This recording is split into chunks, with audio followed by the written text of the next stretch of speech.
The Partial Breakaway Podcast with your hosts Nick and Junior and producer Vince, bringing you elite fantasy hockey information to help you win your fantasy leagues and win at life.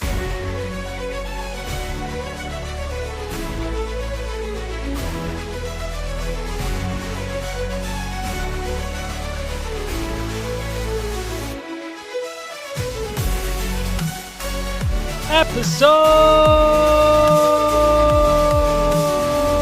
139 of the Partial Breakaway Fantasy Hockey Podcast. I'm co-host Junior, accompanied by co-host Nick and producer Vince on this fine Sunday, January 25th, 9:52 p.m. Wow, you even gave the time. What about the seconds? I don't have them available right now. Okay. Was How you guys doing? impressive how you did that intro without moving your mouth. You and Nick have a talent. We're still fighting through some technical issues, it seems. You better believe it. Let's hope that insurance calls sooner than later. Yeah, so there's about 10 seconds left in quarter number 4 for No, Seattle. it's finished. And It's is finished. it finished? Yeah. So Seattle Patriots Seattle final? Patriots final. Hi, Tanya. And ladies and gentlemen, the traditions continue. Oh, grrr. Tanya continues to find her way onto the podcast. She's trying not to Honestly. pee herself right now, probably. Honestly, sometimes I ask myself, I really do. Oh my God. Well, it's been an interesting week, guys. Like, I find there wasn't a lot of news coming out of this week. There was a nice fight between Oliver Moore and Nikishin. I don't know if you guys saw that. Yeah. There was Nylander giving the finger to the to the camera. Yeah. That happened Marner's today. return. Marner's return to Toronto. So there's kind of few Toronto-centric storylines there, I guess. Montreal still having goalie issues, It's going even in though a they sent spiral. down Fowler. So there's quite a bit to talk about this week when we thought it was going to be a pretty dead week in terms of news. Yeah. Okay, so let's jump into it, shall we? Well, let's do our odd man rush sound because we figured out a way to do it. The full Sort of. version.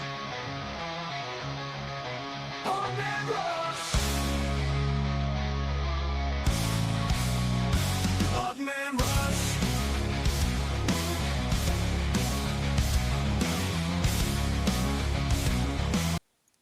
All right, Junior.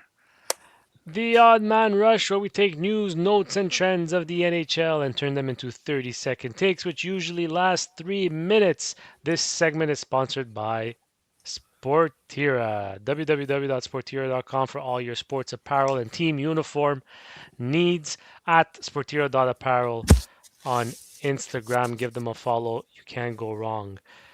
Okay, guys, like you said, it was a busy week, but let's start with, usually when there's a coaching change, you get a boost. But did you ever think there'd be a huge boost for a GM move? The Buffalo Junior. Sabres are 15-3-1 since Hey, firing Junior. their GM. Go ahead.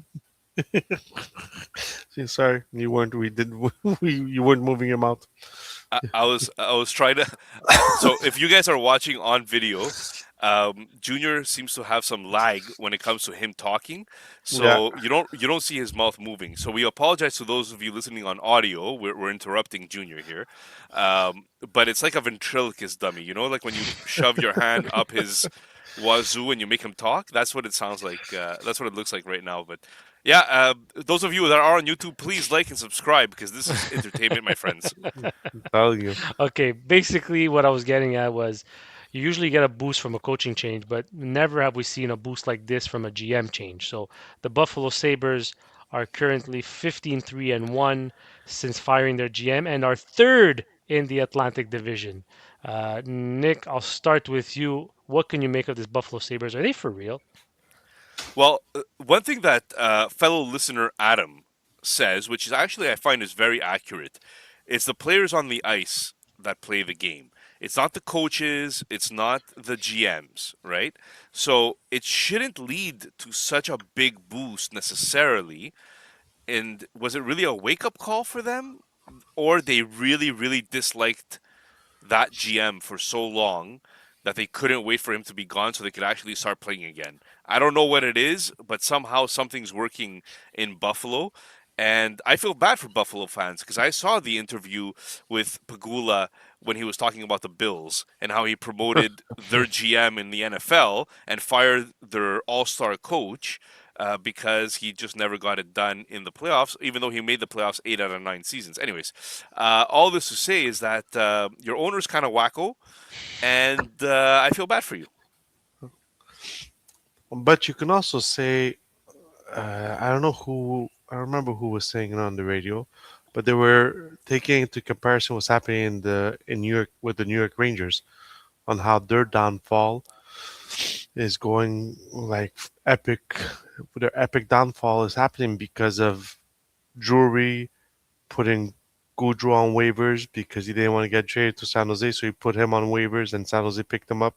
That tried did the same thing with Truba, and then Truba just said trade me to Anaheim, and then kicking like apparently the dressing room in that Rangers dressing room is like chaotic because of that. So a GM could easily bring in like good or bad vibes. So I'm guessing this GM was just I'm it's not it's more it's more like what was Adams doing that that the players like all of a sudden turned on the switch that he's not there anymore because they didn't change coach. It's still it's still rough as their coach. Yes, they got a bit healthier and their goalie started to give them more saves than at the Well, beginning of the year. these players seem to want to play for this GM and not necessarily play for when Kevin Adams was there. I think it's a loser mentality that he had. But not only that, GMs usually when they come in, they set a standard, they set a culture, they try to build a culture. Mm. And clearly Kevin Adams did not do that. And maybe Kekalainen's voice resonates more than Adams' ever did. Yeah, so I just want to. I don't know what the saying is exactly, but um, rot starts from the head. So if your leaders are rotten, the rest of it's all going to trickle down to the rest of your team. And I Yeah. think that's what Kevin Adams, unfortunately, Pagula and Adams, that's kind of what they brought to the Buffalo Sabres. My understanding is that they had fired half of their coaching, half of their analytics staff when they got there. He kicked out all kinds of people from the head office. He was trying to do everything himself. Wow, reminds me of Uh, Mark Bergevin. so, like in that sense, that's a rot that started in the head office, and it just trickles down. Okay, so from a GM boost to possibly a defenseman boost in Toronto. Rumors are flying out there that Dougie Hamilton is obviously available, Toronto being one of the most serious contenders. Is this a good fit, Vince? And how does even how can Toronto even make this work in terms of salary? By the way, Yeah, Hamilton has been on fire of late. yeah, because he's been playing on PP1 and getting the minutes because Luke Hughes is hurt. So um, Toronto can't make this work, no matter what anybody says. They just can't salary wise. They just impossible unless New Jersey takes retention. But I think it'd be a wonderful fit for Toronto because I don't think Morgan Riley is a guy who can contribute on a power play one. And like looking at that power play, the one thing they need is a quarterback in the back, which I think Doug Hamilton could do very well. So the way this trade works is New Jersey has to retain no matter what, but Toronto doesn't have many assets either. So what are you giving up? Are you giving up Cohen? Are you giving up Danford? It's Danford, right? The defenseman. Yeah. Like that's the two prospects that have any value. They have no first this year because they give it away already. So I don't know how they would make this work, but just to start off the conversation, New Jersey would have to retain. That there's no discussing that because Without the retention, they can't fit them. They can't fit him under the cap. Nick, do you have anything you want to add to that? Not really. I mean, I think retention is probably going to be in there somewhat. I don't know if it's going to be a 50% retention necessarily. And don't forget, they're probably going to have to send salary back in the deal as well. It won't just be for a pick or a prospect, I think. Um, but yes, I think Hamilton has absolutely been on fire lately. And um, he's just showing that he still has it in him to be a top power play guy, to be a top offensive player on a team. Um, Now he just needs the right situation to go into because obviously with New Jersey, it's just not there the situation right now.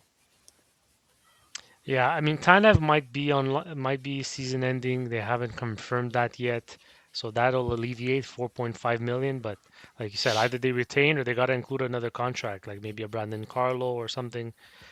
Regardless, it's a lot of juggling, and I don't know if that's gonna work. Okay, but we're gonna stay in Toronto for this next topic. There was a Knight's tale in Toronto. Mitch Marner and the Vegas Golden Knights win 6-3 and take the season sweep of the Maple Leafs. Nick, gratification for Marner, or I don't, or did he not care as much as people think? I think it was just relief that it's over with. Yeah, I'm pretty sure he had it circled on his calendar. He knew it was coming. He sounded nervous about his reception in Toronto, and in a way, I kind of felt like the Toronto reception was okay. Like they booed him when he had the puck on the stick, and they kind of cheered for him when there was that video tribute. So that part I think is pretty good. Like to as be it should honest be. with you, as it should be, right? He's only on an 84-point pace though this year. Point per game pace at $12 million salary is a little bit low in Hmm. my standards. Maybe I'm wrong, but I just feel like it's a new team. It's a big change. Maybe it's going to take him a little bit of time to adapt. But he's on an 84-point pace as opposed to last year with 102 points he finished. So just food for thought that maybe it's an off year for him. He only has 1 point in the last 4 games. And a bit of comedy when his teammate tossed the jersey that wrote "sell out" to the ground before he came out on the ice. So there was a bit of drama also at the beginning of the game. But I think, like Nick said, I think he's just happy it's over with and he doesn't have to go back to Toronto this year. And I think Matthews is happy he doesn't have to answer any more questions about it either. But you know who has to answer a lot of questions? The Montreal Canadiens about their goaltending. I think we might have a goalie problem on our hands, right, Vince? I believe so. I think both our goalies in Montembeault and Dobish are struggling right now, and the reason that Montreal is not winning some games is because there's a lot of soft goals going on when it comes to the Montreal Canadiens. So, I mean, they're on a little bit of a not a downhill, not a spiral, but it's their toughest stretch right now of losses. They're not in the number three spot anymore. They're in a wild card spot right now.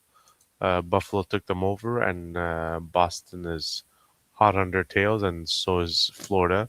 So I think they do need to get that goalie situation resolved. I think the, the Olympics can't come fast enough for the Montreal Canadiens, so they have those 2 weeks off and see if the goalies can like just reset and come back, just to like not to be like Martin Brodeur and Patrick Roy, just to be decent and save the pucks they need to save.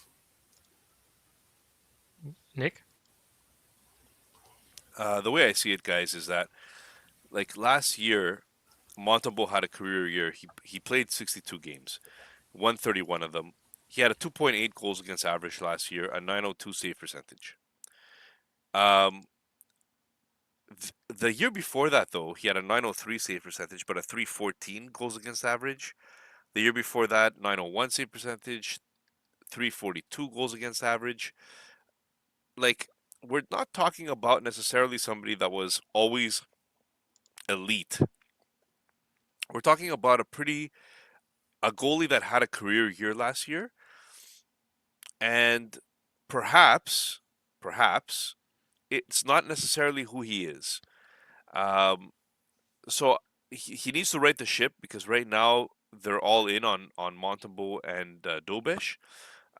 I just feel that like his goal save above expected last year was 26.9. This year it's negative 4.6. Like that's a big difference. Um, and to say that our defense got worse, our defense actually got better with the inclusion of Dobson. Um, you know, Gooley missing wasn't great, but like, I don't know. I feel this is the deepest that we've had a defense in a very long time, and yet still we're kind of having this issue. And he has an 870 save percentage right now. Like Mm, that's not NHL caliber. I don't know. I don't know. According to Money Puck, it's actually negative 7.8 goals saved above expected. But the game against the Bruins was Exhibit A of what's been happening with the Montreal Canadiens. The goalie actually played a pretty good game, and then the third and fourth goal the Bruins scored were absolute bananas, like goals that shouldn't go in on a National Hockey League player, goaltender. Those are So the type of goals that I used to score when I was playing ball hockey. And listener Mavs is going to remember this very well. Listener Bats as well. Listener Bamia too. Basically, I would take slap shots, and they would just be bananas. They would go ooh, doom, and go in the net somehow. At least I scored, but yeah, it's not great for Montembeau. you Nick's know, glory days. you know who should maybe eat some more bananas? Bill Guerin, Junior, who I think Junior, sorry, What I he has think the runs? yeah, Junior, I think every time you're looking at something on your computer, you freeze. It's okay. ah, We're not gonna mention every time he freezes because I it's will. not but no does the it's not audio relevant for freeze? the audio. No, the audio is No, perfect. no, it's Okay, the so yeah, perfect. let's just okay. It's just YouTube that matters in this case. So my poor segue there with the bananas. Bill Guerin chooses Jackson Lacombe to replace who got hurt there for Team USA? Seth Jones. Seth Jones, and everyone's pulling a hissy fit, saying he should have probably taken Lane Hudson. What do you guys think, Well, Nick or Vince? not everybody's pulling a hissy fit. Montreal fans are pulling a hissy fit. No, no, no, not just Montreal fans. A But lot of this okay. reporters So yes, don't report, but understand. this is okay. So this is my thing. I'm a Lane Hudson fan. Montreal Canadiens. I think he's a great, fantastic defenseman. Now, if you tell me Quinn Hughes got hurt, then Lane Hudson is your replacement. But right now you have Seth Jones that got hurt. Lane Hudson cannot replace Seth Jones on that team, and what they expected Seth Jones to do on that team. Okay, Seth Jones was not going to play on power play one, was not going to play on power play two. Seth Jones was going to be there to be a defensive pillar and a big body. US is going in there going to try to intimidate the other teams. That's their goal. That's why they have so many. They took so many big players and big defensemen. So I mean, we can all scream and yell till we turn blue in the face. Defensively, Hudson is improving, but he isn't what other players are. His talent is being an offensive defenseman. And unfortunately, on this US team, you already have Quinn Hughes and you have Warinsky. And listen, you could debate that he should have been there instead of Warinsky, maybe, but I mean, for them to, I understood why they took Jackson Lacombe over Lane Hudson when it comes to this.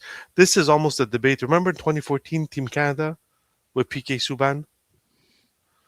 PK Subban had won the Norris the year before in 2012, 2013.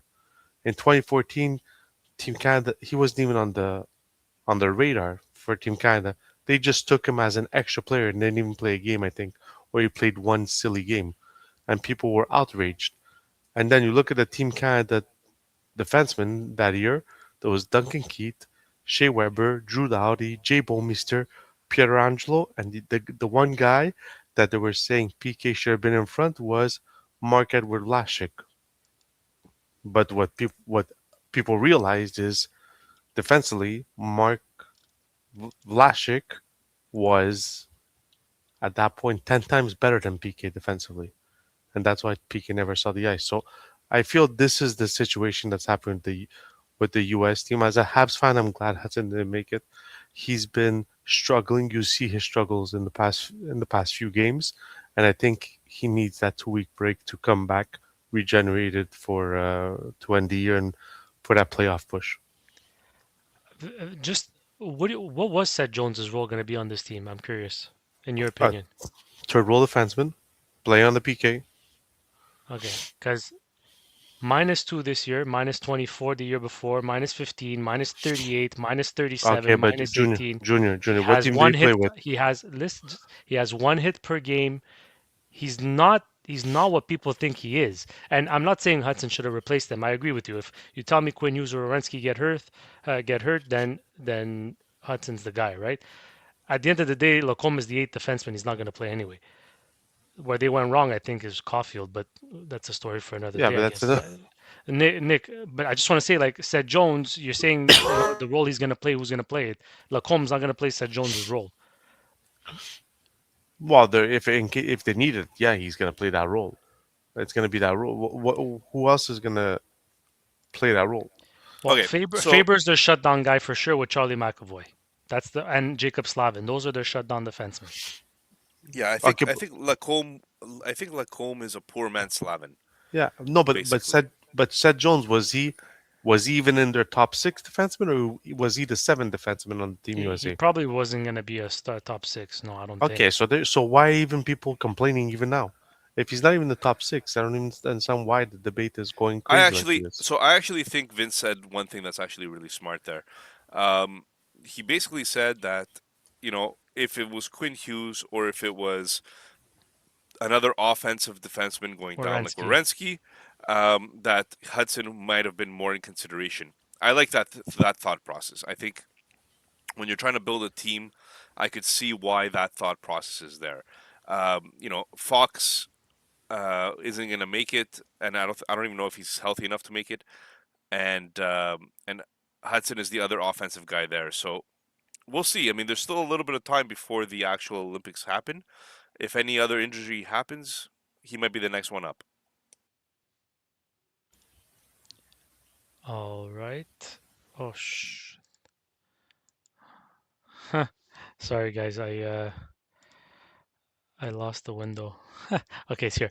Okay, so from Team USA to Team Canada, if Braden Point cannot heal in time to make it for the Olympics, who do you guys have taking his spot? I know who I'm thinking about, but I want to hear from you guys first. Nick, you can Man, go. I miss Braden Point. I traded for him in one of my leagues, and it just feels horrible that he's not able to play. Um, who do I have? I don't even know who's available. I don't have the roster in front of me. Uh, you want to take a Well, gander there, Vince? Well, I would go Mark Scheifele. I would take Mark Scheifele. He's a natural centerman. He can play both ways.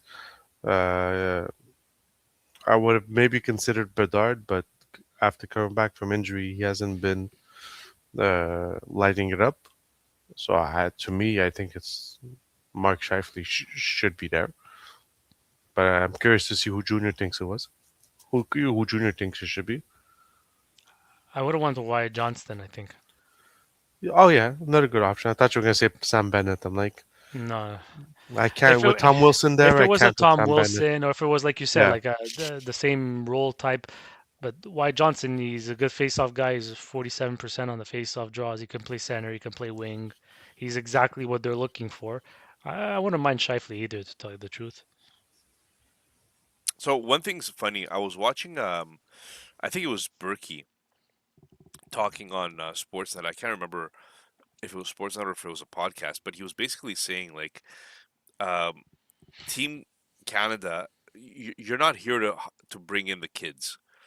Uh, he goes, I think he said Celebrini was exceptional or something like that. But other than that, this is not a tournament for Bedards. This is not a tournament for these young guys. It's a tournament for Olympic athletes.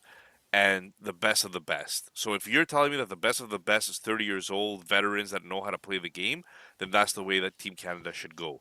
All this talk about 18-year-olds and 19-year-olds making the Olympic team, unless their skills are exceptionally higher than everybody else's, should not be there. So take it with a grain of salt. Obviously, this is an older. Um, Junior would call him a dinosaur in the league, uh, talking like that. But there's kind of a little bit of a truth to it. I think that you're there to represent your country. It's not the World Junior Championship. This is the Olympics. It is a different breed and a different level of competition. So just to say, you don't need to have every 18-year-old that's a star right now in there. Yeah, but I don't think you need to have 38-year-olds there just because you think they should be there. Sorry.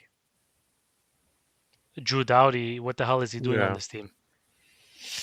First of all, he's never healthy. Second of all, he has like 0 points in his last 12 games. His team is doing bad. He's doing bad. Like, what do you owe this guy? Same thing with Pareko. Like, you know, I don't think you needed both of them. You could have used a young guy and let him learn experience. At the end of the day, there's always two defenses that are not going to be playing. So let them just be around the experience so they're ready for when they do get the call. Just a thought. You mean the next time that there's Olympics? If there ever will be, who That's knows? it. Well, you're bringing these guys in for experience for what? You don't even know if there's an Olympics in 4 years. Look, the worst is they're going to be just as bad as the person they would take their spot. Anyways, moving on to maybe a player that should have been on this team, according to some anyway. Bouchard gets a hat trick this week, along with Tippett, Stamkos, Caulfield, and Brock Nelson. So another slew of hat tricks, Nick. It seems to be a weekly theme. The only player on this team who had a hat trick in a losing cause was Cole Caulfield when they lost to the Bruins this weekend. Nick, Vince, which of the three was most impressive, and is Bouchard back? Well, I mean, you have to say Bouchard because he's a defenseman. It's rare you see defensemen get hat tricks. So I think Bouchard is the most impressive one. Is he back? Yeah. I mean, I think he got 6 points last game. I think he started the season very slow. People question that $10.5 million salary on his head. But if you look at the stats, I think he's third overall now in points in defensemen. So Yeah, he uh, surpassed Hutson and yeah, somebody so I else. I think he's back. I mean, we always knew he had the tools offensively to be a phenomenal offensive defenseman. It was his defensive play that was questionable, but right now, I mean, for the way he started the season to right now being tied for second with 55 points and one behind Kilmacar, I think that's impressive. Anything to add, Nick? No, I don't think so. So, from exceptional play to an absolute blunder, Patrick Stefan 2.0, if you will. Garnet Hathaway forgets he's in the NHL and doesn't take advantage of an easy empty net. The Mammoth come back to score and tie the game and win it in overtime. So, for those of you who haven't seen it, basically, Hathaway had an open net, unchallenged, took his time, enough time for a defenseman to come, lift his stick, and carry the puck the other way. So, um, Vince, I think you just mentioned Patrick Stefan just a few episodes ago, did you not? Maybe in the award show, you wanted to name an award. What was the award you wanted to name after him? I don't remember. What was And it? then you were going to assign it to Luke Hughes because he scored twice in his own net. Yeah, Anyhow, it's it just was funny how it the reoccurred, most detrimental to his team. I think that's what he called it. I guess we have our winner for this year then. Or he's in competition with Luke. Did you guys want to touch on that or just news for the day, I guess? I mean, it's Hathaway. He's more known for his fisticuffs and hard hits than he is for anything else, right? So, no, I don't think that there's much of a point to talk about it. The Poor next guy. Yeah, he's gonna be on highlights reel forever. Uh, the next two guys also known for their hits, but they're also known for their offense. Matthew Kachuk and Brad Marchand are both back. Brad Marchand with 2 goals, 1 assist in his return, and suddenly the Panthers look scary again. They're knocking on the door from a playoff spot, and at the right time because some teams like the Montreal Canadiens are starting to struggle. Are we talking? Are they back? Are the Panthers back, Nick? I think anytime you get a Matthew Kachuk back in your lineup, it's a big boost. Like two superstars, these guys lost right off the bat in Barkov and Matthew Kachuk. Getting half of those guys back, I think this is definitely the way to go. Well, the way to go. A light at the end of the tunnel for them. We said it from the beginning, and I think we said it at the preseason. As long as they stay afloat, they don't care about the regular season. They just care about making it in, just squeaking in, and they're dangerous in the playoffs. I think this is gonna just solidify that for them. Yeah, listen. I think him coming back right before the Olympics helps Florida because he gets his feet wet. Then the Olympics is going to be like his mini training camp, and then after the Olympics, they're going to come back, and Florida is going to be like guns blazing. So I think teams in the East have to start realizing that they can't have skids of losing games because there will be teams like the Florida Panthers that will catch up to them.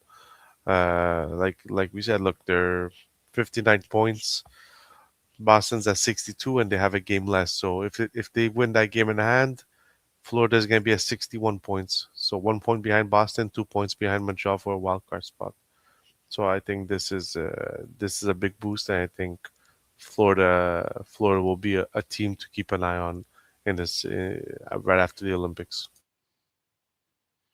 For sure. And we'll end the odd man rush with a rumor circulating, I guess, that St. Louis Blues are open to trading Robert Thomas, but the asking price is pretty big. We're talking probably a first, an A-level prospect, and then some. So, my question to you guys is, who out of the teams that really need a second line center or a first line center?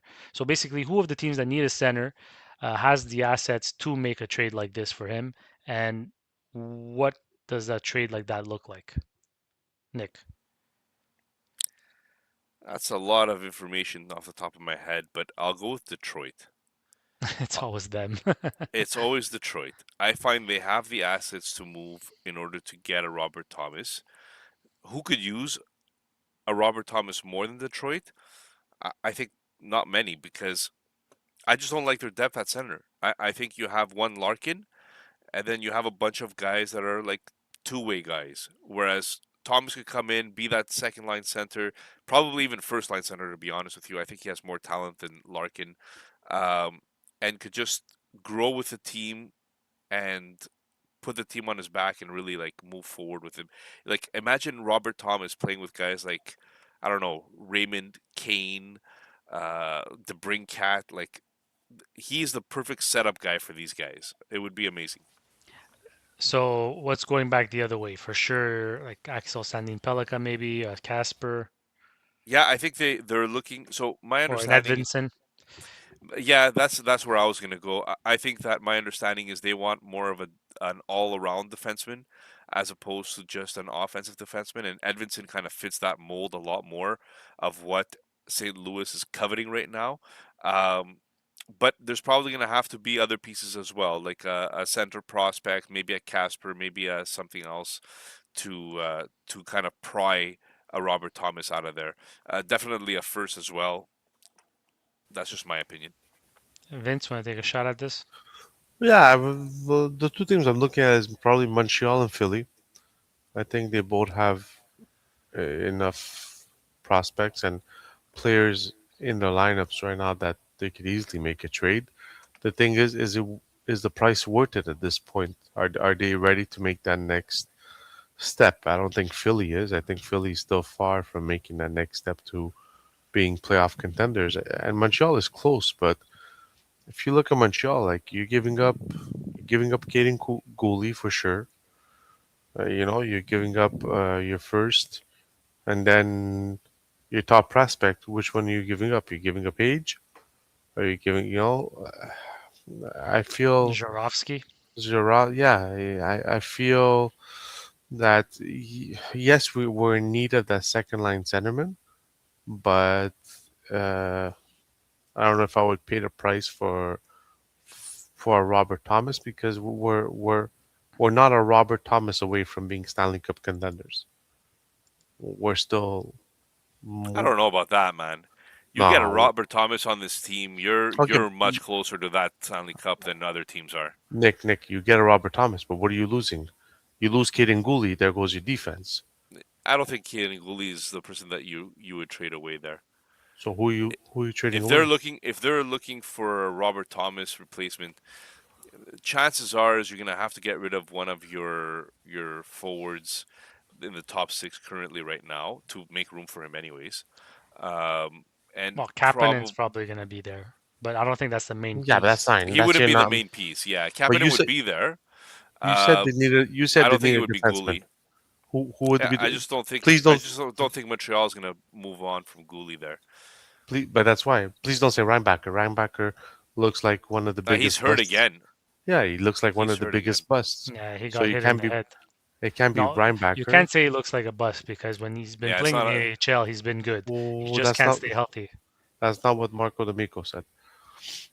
Marco D'Amico went on radio and says that it is time to worry about Reinbacher even before he got hurt. Yeah, that doesn't mean that he's a bust. As a number You're, five you're putting overall, you're putting Nick. words in people's mouths. Look, the fact is that Come on. the As a fact number is that yeah, okay, number five overall, fine, but it's a matter of health, not a matter of talent or skill.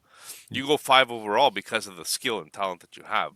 You know, no, like but he was struggling in the AHL. They were saying that's what I'm telling you. It's not because he didn't say because he was injured. He said this before he was injured. he's been set back because of injury for a while now, and that's what's I killing under, him I understand, but his developer is not coming to the task where it should because be. he's always injured. But at It's some all point, relative. they all become together at one point. So you picked him five overall. There are expectations of being picked fifth overall. It's just that simple. I'm not saying he's not an NHLer. I'm not saying he can't be good on your third pairing defenseman as a defensive defenseman. I'm just saying you don't get picked fifth overall for them to expect you to play on their third pairing defenseman. So I, I just think it's too early to say if he's going to be a third pairing defenseman or not. The guy hasn't even played enough hockey to know who he is, and that's the problem. But again, like he's going to be labeled forever as the fifth overall pick, the guy they took instead of taking Mishkov, yeah, but look at that look at doesn't Kirby. mean he's not and that position, that role that he's supposed to play, the right-handed defenseman that's supposed to log a lot of minutes, that's a long-term developmental role, and if you're not healthy, then that gets even longer. And what's disappointing to everybody right now is that Reinbacher is not where the Montreal Canadiens expected him to be at this point in time in his career. So does that make him a flop? I don't know. I don't know. Is Kirby I Doc a don't think flop? he's going to be an elite player, that's for sure. No, but is Kirby Doc a flop? Kirby Doc, He has yeah, all the at this talent in the point, world. This guy, man. I yeah, at this understand point, he now, would be but a flop. He once would be again, considered not a third flop, o- but third overall. I'm not just flop. He's an a flop is like a not an NHLer to me. Yeah, okay. So a flop is like a Yakupov or a Galchenyuk, something like that. yeah, But yeah. I'm putting Reinbacher. Kotkaniemi. Yeah, I'm putting Reinbacher in the Kirby Doc situation. Kirby Doc, third overall, can't stay healthy. When he is healthy, doesn't perform to the peak because he was, so it come one and one come together. So and St. Louis, we're talking about Robert Thomas. St. Louis is looking for a defenseman. Who's your other all-around defenseman in Montreal? The only guy you got is Kaden Gooley. There's So Matheson maybe, but he's older. They're not yeah, going to but he's want older. him. They're not going to trade Robert Yeah, I Thomas think for a if you're 32 going year to old. get Robert Thomas, I think Gooley has to be part of that So deal. and that's why. So if you're losing Gooley, then yes, Robert Thomas is nice to have his number two center, but you backed yourself up in the defensive end, and that were I already think it's easier to struggling. find Caden Gooley than it is to find a Robert Thomas, I think especially with the Montreal is contract he not. has. I don't think Montreal is in the sweepstakes whatsoever. No, I don't think so. I I don't think think so Detroit is either. the way. Yeah. That does it for another segment of the Odd Man Rush. Dun, dun, dun, dun, dun, dun. Oh wait, You You have I it, actually have don't don't the have you? music. anything. Come on. Or the gong. All right, that's good. That's our new bell. All right, a quick word from our sponsor before we get our PBLL update. The jaw dropping moments that make hockey hockey. Experience them all with DraftKings Sportsbook, an official sports betting partner of the NHL. Missouri listeners, listen up. DraftKings Sportsbook is now live in the Show Me state. New customers, this one's for you. Bet just $5, and if your bet wins, you'll get $200 in bonus bets instantly. Download the DraftKings Sportsbook app and use code THPN. That's code THPN to turn $5 into $200 in bonus bets if your bet wins. In partnership with DraftKings, the crown is yours. Gambling problem? Call 1-800-GAMBLER. In New York, call 877-8-HOPE-NY or text HOPE-NY 467-369. In Connecticut, help is available for problem gambling. Call 888-78-97777 or visit ccpg.org. Please play responsibly. On behalf of Boot Hill Casino and Resort, Kansas. Pass-through of per wager tax may apply in Illinois. 21 plus age and eligibility varies by jurisdiction. Void in Ontario. Restrictions apply. Bet must win to receive bonus bets which expire in 7 days. Minimum odds required. For additional terms and responsible gambling resources, see dkng.co/audio. Limited time offer. Copyright NHL 2025. All rights reserved.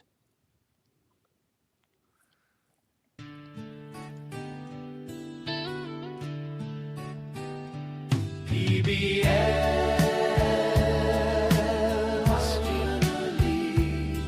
that Nick affectionately calls Pebble, but no one else likes it.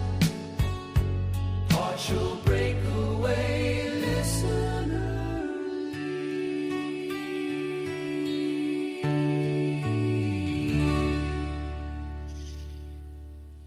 Oh, how we missed that intro music, especially Nick. I mean, we have a new leader for the first time. Vito P has dropped down to second place, but just by 1.7 points. But the new leader is Dro22. Don't mistake him for Bro22. It's Dro22 with 2,054 points. 28 points behind him in third place is David Hockey. 29 points behind him is Commish Listener Bats, second team. And Bo Knowles finishes the top five with 32 points behind first place. So, in the last period that we just went through from January 9, was it January? Yeah, January 19th to January 25th. Uh, the player who got the most points was Ready to Play. So, just to give you guys a heads up on what kind of team he had Macklin Celebrini, Jack Eichel, Cutter Goldsey, Kaprasov, Dorofeyev, Tage Thompson, Lane Hutson, Schaefer, and Scott Wedgwood as his goalies. So he went. Let me just go back to the thing. So this week he got 148 points, point 7 points, and listener Cappy was right behind him, 2.9 points less than him, at 145, and his team looked a little. You know what? Almost the same. Yeah, he had Celebrini like him. He had Kutagoltse, Kaprasov, Hudson, Schaefer. The only difference is, listener Cap, he had Askarov, Seneca, Natchez, and McKinnon. So I'm guessing his Colorado players didn't do as much as he hoped they could, and made him finish second in this period. So now, if we look at this week, um, is this the final week before the Olympics? No. No, There's huh? uh nope. Nope, nope, nope, Um, nope. The week of mm, February 2nd, and then the week of February, yeah, the week of February 2nd is the last week. yeah, because February 9th there's no games. Okay. But like some teams are only playing, it's 1 to 3 games. There's no. Yeah, exactly. So next week we have one team who is playing 5 games. It's a team that maybe The one problem with the team that's playing 5 games is that their offense kind of dries up a bit. It's the Los Angeles Kings. They're playing 5 games, but they are on a road trip. So they start at Columbus, Detroit, Buffalo, Philly, and Carolina. So it is 5 games, but it looks like it's going to be a tough East Coast road trip. Um, After that, we have a few teams that are playing 4 games. There's Boston, Columbus, New York Islanders, New York Rangers, Philly, Utah, and Vegas, all playing 4 games. The teams you should avoid this week are the Ottawa Senators and Pittsburgh Penguins and Calgary Flames. They're just playing 2 games this week. If you want to take a look at the strength of schedule, Rangers have the easiest schedule, followed by the LA Kings, Philly, Vegas, Columbus, and Islanders. So, Junior, what does your roster look like this week? Okay, so for my junior, my junior two team, which is a top 10 right now, And Junior, and you finished you finished third last week in yeah, third or most points fourth. during period, third at 138, and if you look at the 43rd player, that's me, Alien Invasion, with only 73 points, and Nick not too far behind with 87. So, yeah, Junior, why don't you just tell him what you what are you looking for this week? This week, it's a bit different this week. There's not many teams that are playing 4 games. I'm not convinced of the all the teams that are playing 4 games, so I kind of spread it out a little bit. Um, I went with, I mean, I had Nathan McKinnon last week, and he wasn't that great. All of Colorado actually kind of went on a bit of a slump, so I'm keeping him for this week again. I'm pairing him with Macklin Celebrini. Um, Anaheim seems to have turned the corner. Cutter Gauthier is feeling it, so I'm keeping him again for another week. Morgan Geeky and the Bruins. Emil Heineman, he's playing 4 games. Bo Horvat is back, so that balances the lines a bit. So I expect Heineman to pick it up a bit more. He's on the first line. Zach Hyman, Lane Hutson, Matthew Schaefer, and Logan Thompson as my goalie. He's playing 3 games this week. Seattle, Detroit, and Carolina. So that's pretty much it for that. I kind of spread it out. I had a hard time this week, really deciding what I wanted to do, and that's what I did with my main team. And then the other team, I spread it out with other teams, But yeah, I like Dallas too this week. I'm not gonna go into details on my second team, but I like Dallas' schedule this week. St. Louis, Vegas, and Utah is who they play. Nick? Well, I actually like the Islanders this week, and they only play 4 times. Well, only play 4 times. They play 4 times, but twice against the Rangers, who are right now basically fighting for the last place spot in the league. They're playing against Nashville and Philadelphia, so I feel like that's a pretty easy schedule. So I didn't grab Sorokin, but I did grab Riddich, since one of those New York is a back-to-back game. I'm expecting Riddich to start one of them. I also went with Matthew Schaefer again for similar reasons. Lane Hudson is a staple on my team. I mean, this guy just puts up points. I went with Pasta, and I think that's a little bit of recency bias. I did watch him against Montreal. He just looks so good. It's so hard for me not to spend my money on Pasta. I did touch on the LA Kings. I grabbed Kempe, who was a very good contract at 5.5 million. I grabbed Lafreniere, who has a $4.1 million contract, and he scored, I think, yesterday for me. I grabbed a couple of Philly guys in Michkov and Zegras. And finally, I grabbed an Adam Fantilli, who I kind of feel like I should probably change, but probably for a Celebrini or something like that. Okay, let's do it, but I'll change it for Live change, Celebrini. Fantilli Live for change. Celebrini. Yeah, yeah. But So for those of you I'm feeling listening, go okay. draft Fantilli. Yeah. Oh yeah, yeah. He's gonna have a hat trick guaranteed next game. He might even have 3 hat tricks in a row. That's that's how it works. When Nick makes a change, that player goes on fire. All right, ladies and gentlemen, that's just what you need to know. How about you, So Vince? yeah, well, because of what Nick just said, I definitely put Fantilli in my lineup now. No, I went hard on Columbus and LA players. I think Columbus has a pretty easy schedule, so I went with a Fantilli, Voronkov, Ken Johnson. I mean, if he still knows how to play hockey, but he's on a cheap contract. Marchenko, and then went with Clark, Kempe, Fiala for LA. And we'll see what happens. I mean, I need to do something different to try to catch up. Can't go with the obvious one. So we'll see how all these changes help us. But I doubt very much they will help us. That's for sure. So none of us were high on Vegas. Is there a reason? They're playing 4 games. They're playing Montreal, Dallas, Seattle, and Anaheim. Oh, Seneca No. scored a hat trick. You can add him on the list of hat Wow. tricks. Mm, Nice, and Beckett I started Seneca. him this week yeah. in PBLL in not PBLL LPHL. LPHL. I have too many leagues. Well, Yellowknife got 2 hat tricks back to back. Bouchard, Did you see they Nelson. jumped? They jumped 2 teams. They're wild, man. They're in third place. They're And in and third place. and they made crazy trades last year. They traded guys like Connor and Pasternak and man, Yeah, uh, it goes to look, show. You never know. oh, the players they got, the key pieces they got filled big holes they had, and it's helping in Gustafsson and Bouchard. But anyway, yeah. I'm just trying to see because I think Dro 22 is not in first anymore. If I'm not Oh, by the way, did you mistaken. guys mention who was only playing twice this week?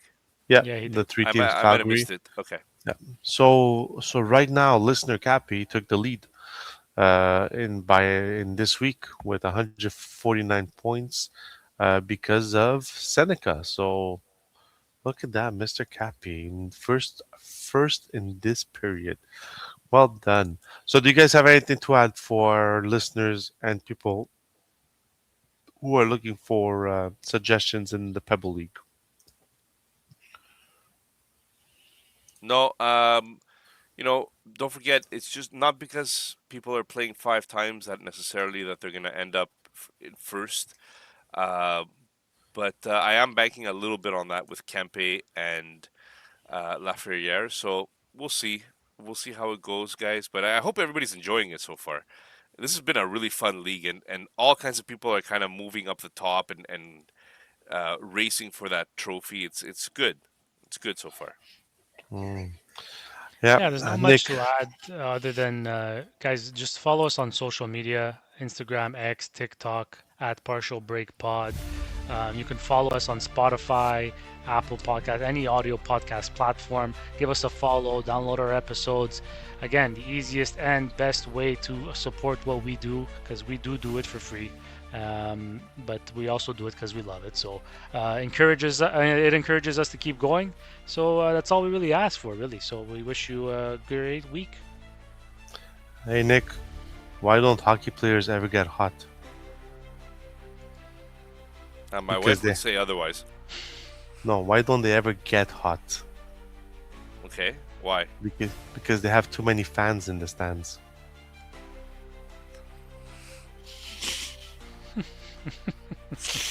Get it? Hot, sweating. Oh, Guys, Nick. I hope you guys are enjoying this. Where's your mind at, Nick? Have a good week, peeps. Have a good week, everybody.